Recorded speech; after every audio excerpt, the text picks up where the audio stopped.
నరసింహారెడ్డి గారు కాదా? హరీష్ రావు గారు ఎమ్మెల్యే కాకున్నా మంత్రిగా రాజశేఖర రెడ్డి గారి మంత్రివర్గంలో చేరిన మాట వాస్తవం కాదా? రాజశేఖర రెడ్డి గారి ఆశీర్వాదంతో కేంద్రంలో మంత్రి అయింది చంద్రశేఖరరావు కాదా అధ్యక్ష?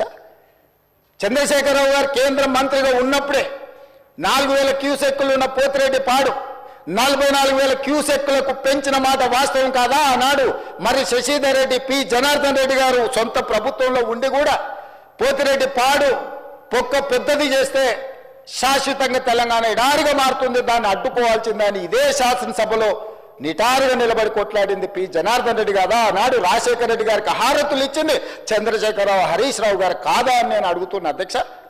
ఆనాడు మంత్రివర్గంలో ఉన్న మీరు, ఆనాడు కడప జిల్లా ఇన్ఛార్జ్ మంత్రిగా ఉన్న నాయన నరసింహారెడ్డి గారు, మీరు శాశ్వతంగా తెలంగాణ హక్కులను తాకట్టు పెట్టి తెలంగాణ నిడారిగా మార్చి నా పాలమూరును, నల్లగొండను, రంగారెడ్డి జిల్లాను వలసల జిల్లాలుగా మార్చి, ఫ్లోరైడ్ జిల్లాలుగా మార్చి ఈ రైతులను పొట్టన పెట్టుకున్నది మీరు కాదా? మీ నీతి, మీ జాతి తెలంగాణ సమాజం మర్చిపోయిందని మీరు అనుకుంటున్నారా? ఆనాడు మేము లేమా ఈ సభలలో?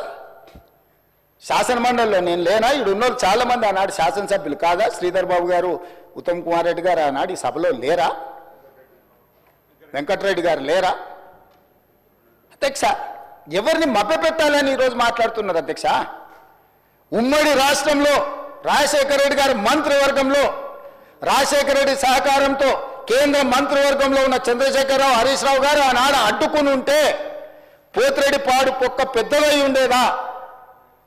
తెలంగాణకు అన్యాయం జరిగి ఉండేదా అని నేను అడుగుతున్నా అధ్యక్ష. అది పక్కన పెట్టండి అధ్యక్ష. కాంగ్రెస్ పార్టీ శ్రీమతి సోనియా గాంధీ గారు ఆనాడు ఆల్ పార్టీ కమిటీలో ఉత్తమ్ కుమార్ రెడ్డి గారు తెలంగాణ తరఫున రిప్రజెంట్ చేసిండ్రు. అఖిల పక్షాన్ని పిలిచినప్పుడు కేంద్ర హోంశాఖ తెలంగాణ రావాలి అని వారు వాదనలు వినిపించిన తర్వాత జూన్ 2, 2014 నాడు తెలంగాణ రాష్ట్రం ఏర్పడ్డ తర్వాత ఆనాడు ఉమ్మడి రాష్ట్రంలో 2011, 12లో కిరణ్ కుమార్ రెడ్డి గారి మీద ఒత్తిడి తీసుకొచ్చి పాలమూరు రంగారెడ్డి ఎత్తిపోతల కోసం, సర్వే కోసం, నిధుల కోసం, ప్రాజెక్టుల కోసం ఈరోజు డీకే అరుణ గారు బీజేపీలో ఉండొచ్చు గాక, డీకే అరుణ గారు, చిన్నారెడ్డి గారు, మల్లు రవి గారు కొట్లాడి ఆనాడు జీవో దీపించి రోజుకు 2 టీఎంసీల ప్రకారం జూరాల నుంచి నీళ్లు తరలించాలి పాలమూరు రంగారెడ్డి కానీ ప్రాజెక్టును ఆమోదింపజేసింది నిజం కదా అధ్యక్ష? ఆ రోజు తమరు కూడా ఉన్నారు కదా అధ్యక్ష. తెలంగాణ రాష్ట్రం ఏర్పడ్డ తర్వాత పాలమూరు రంగారెడ్డి ఎత్తిపోతల పథకాన్ని జూరాల నుంచి నీళ్లు తీసుకునే విధానం మీద పెద్దలు చిన్నారెడ్డి గారు ఇదే సభలో మాట్లాడితే చిన్నారెడ్డి గారిని ఏ రకంగా దూషించిండో ఈ సభనే సజీవ సాక్షి. చంద్రశేఖరరావు గారు ఇక్కడనే నిలబడి చిన్నారెడ్డిని అవమానించిన మాట వాస్తవం కాదా? కాంట్రాక్టర్ల కోసం, కమిషన్ల కోసం, లిఫ్టుల కోసం, పంపుల కోసం, మోటార్ల కోసం కక్కుర్తిపడి కాంట్రాక్టర్ ఇచ్చిన కమిషన్ల కోసం జూరాల నుంచి తీసుకోవాల్సిన నీళ్లను శ్రీశైలం బ్యాక్ వాటర్స్ కు తరలించడంతో ప్రాజెక్టు వ్యయం 16,000 నుంచి 35,000 కోట్లకు పెరగడమే కాకుండా 100 కిలోమీటర్లు పారాల్సిన 175 కిలోమీటర్లు కాలువలు తవ్వాల్సి వచ్చి ఈ రోజు 60,000 కోట్లకు అంచనాలు పెరిగినాయి అధ్యక్ష. 2 టీఎంసీలను 1 టీఎంసీకి తగ్గించి శ్రీశైలంకు తరలించడం వల్ల ఈ రోజు ప్రాజెక్టులు కట్టిన నీళ్లు తీసుకోలేని పరిస్థితి మనకు దాపురించిన మాట వాస్తవం కాదా అధ్యక్ష? అధ్యక్ష, తుంగభద్ర కానీ, లేకపోతే సుంకేశ్ల కానీ, లేకపోతే కృష్ణానది జలాలు కానీ కర్ణాటక రాష్ట్రం నుంచి మొట్టమొదట మహబూబ్నగర్ జిల్లాలో అలంపూర్, గద్వాల ప్రాంతంలో వస్తాయి అధ్యక్ష. మొట్టమొదటి ప్రాజెక్టు జూరాల దగ్గర.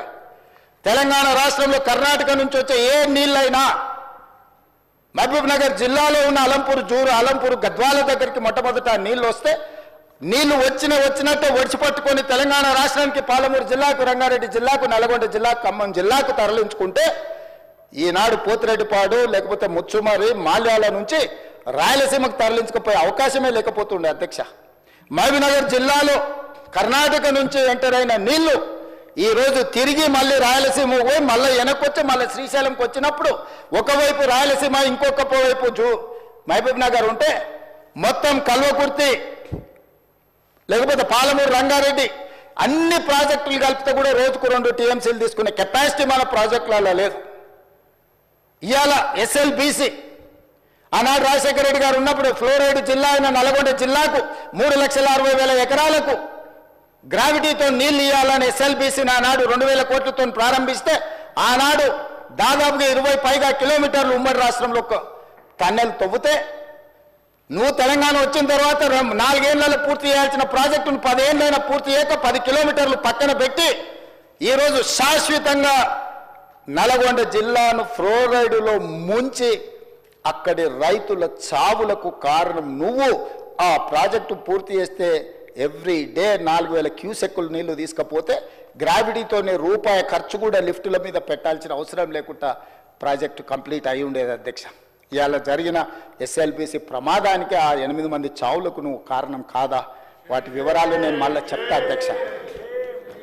అలాంటిది పాలమూరు రంగారెడ్డి ఎత్తిపోతలు తెలంగాణ రాష్ట్రం వచ్చినాక ప్రారంభించి 10 సంవత్సరాలైనా నువ్వు పూర్తి చేయలేదు.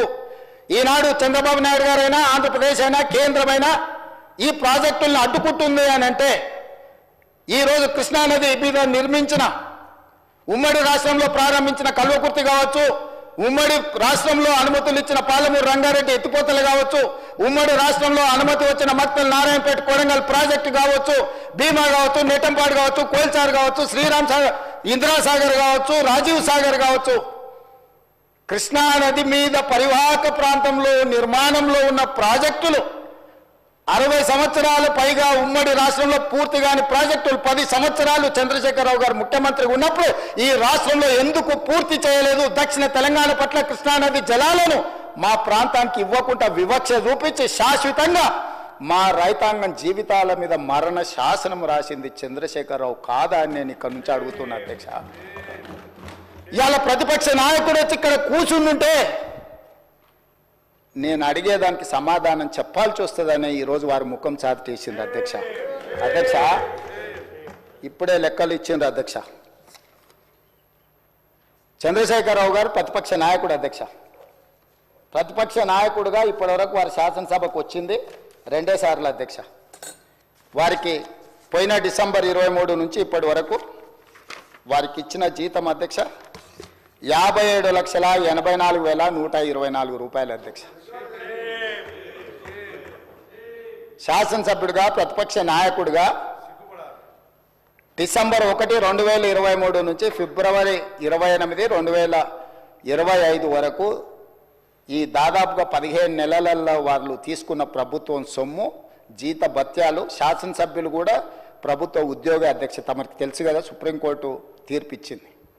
వారు 57,84,124 రూపాయలు జీత భత్యాలు తీసుకున్నారు అధ్యక్ష. 2 సార్లు ఇక్కడికి వచ్చింది, ఇప్పటి వరకు ఎక్కడికి వెళ్ళలేదు అధ్యక్ష. ప్రభుత్వ జీత భత్యాలు తీసుకొని ప్రజల్ని గాలికి వదిలేసి తెలంగాణ రాష్ట్రాన్ని కర్మకు వదిలేసిన ప్రధాన ప్రతిపక్ష నాయకుడు ఈరోజు వాళ్ళను ఇట్లా తయారు చేసి రేబీస్ వ్యాక్సిన్ రియాక్షన్ వచ్చినట్టుగా వాళ్ళు వ్యవహరిస్తుంటే ఏం చెప్పాలి అధ్యక్ష? ఇక సెక్యూరిటీలు ఇవన్నీ మళ్ళీ అది సపరేట్గా నేను చెప్పదలుచుకున్న వాటి జోలికి వెళ్ళదలుచుకోలేదు. సరే, కుటుంబ సభ్యుల వల్ల ఆయన ప్రాణ ప్రమాదం ఉంది కాబట్టి ఆయన సెక్యూరిటీ పెట్టుకున్నాడు. సరే, అది సహజం, అందుకే ఆయన దూరంగా ఉంటున్నాడు వాళ్ళకు చుట్టూ పోలీసు పహారాల మధ్య అధ్యక్ష. సరే, అది వారి సమస్య అనుకోండి, నేను దాని జోలికి వెళ్ళదలుచుకోలేదు. సో ఈరోజు ఎస్ఎల్బిసి పూర్తి చేసి ఉంటే నల్గొండ కష్టాలు తీరు ఉండేటివి కదా, డిండి ప్రాజెక్టు పూర్తి చేసి ఉంటే నల్గొండ కష్టాలు తీరు ఉండేటివి కదా, మా పాలమూరు రంగారెడ్డి ఎత్తిపోతల ప్రాజెక్టు ఈరోజు జూరాల నుంచి నీళ్లు తీసుకుని ఉంటే రాయలసీమ నీళ్లు దొంగిలించే అవకాశం ఉండకపోతుండే కదా అధ్యక్ష. ఈరోజు కృష్ణానదిలో మొత్తం ప్రాజెక్టుల మీద వివరాలు తీయండి అధ్యక్ష. ఎవరి హయంలో ప్రారంభమైనాయి, ఎవరి హయంలో పూర్తయినాయి, ఎవరు అన్యాయం చేసిండ్రు. పెద్దలు చంద్రశేఖరరావు గారిని రమ్మని ఉండే అధ్యక్ష. తమరైన